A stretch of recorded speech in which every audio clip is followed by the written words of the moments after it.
தினமொரு வசனம்.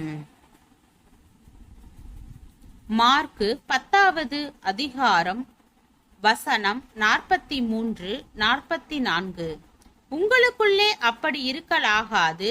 உங்களில் எவனாகிலும் பெரியவனாய் இருக்க விரும்பினால் அவன் உங்களுக்கு பணிவிடைக்காரனாய் இருக்க கடவன். உங்களில் எவனாகிலும் முதன்மையானவனாய் இருக்க விரும்பினால் அவன் எல்லாருக்கும் ஊழியக்காரனாய் இருக்க கடவன். இயேசுவின் சீடர்களாகிய யாக்கோபும் யோவானும் இயேசு இறையரசின் அரசராக வரும்போது அவருடைய வலப்பக்கத்திலும் இடப்பக்கத்திலும் அமருகின்ற வாய்ப்பை தர வேண்டும் என விண்ணப்பித்தார்கள்.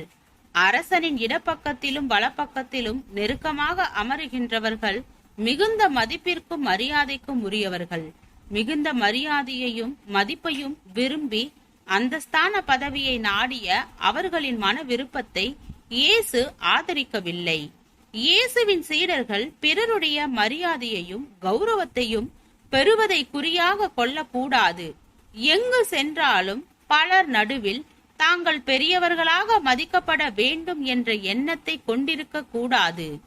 அவர்கள் பிறர் தரும் மரியாதையை கண்டு மகிழாமல் பிறருக்காக வேலைக்காரர்களைப் போல் அடிமைகளைப் போல சேவை செய்வதிலேயே மகிழ வேண்டும்.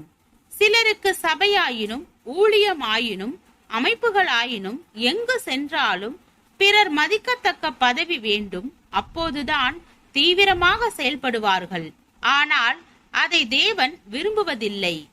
ஏனென்றால் அவர்கள் சேவை மனப்பான்மையில் ஈடுபடாமல் தாங்கள் மற்றவர்கள் பார்வையில் பெரிதாக தோன்றுவதற்காகவே ஈடுபடுகிறார்கள்.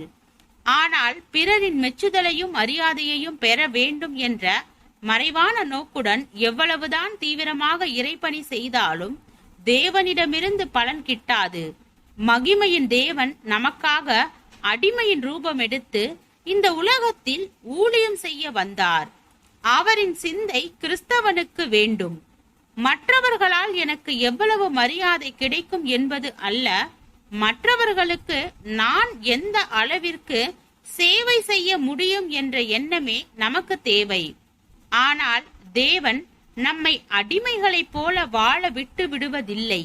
நாம் எவ்வளவுக்கெவ்வளவு தாழ்மையோடும் பணிவோடும் நடந்து கொள்ள ஆயத்தமாய் இருக்கின்றோமோ அவ்வளவுக்கு அவ்வளவு அவர் நம்மை ராஜாக்களைப் போல உயர்ந்து நிற்கச் செய்வார். தேவனால் நாம் உயர்த்தப்படுவதற்கு மாத்திரமல்ல, உயர்த்தப்படுவதற்கு காத்திராமல் நம்மை நாமே உயர்த்தி கொள்வதுதான் தேவனுடைய பார்வையில் தவறாக உள்ளது. ஜெபம். தேவனுக்கு ஸ்தோத்திரம். தேவனே, நாங்கள் எங்களுடைய வாழ்க்கையில் எங்களை நாங்களே மேன்மை பாராட்டாமல் தாழ்மையோடு தேவ சித்தத்தின்படி வாழ கிருபை பாராட்டும். ஆமென்.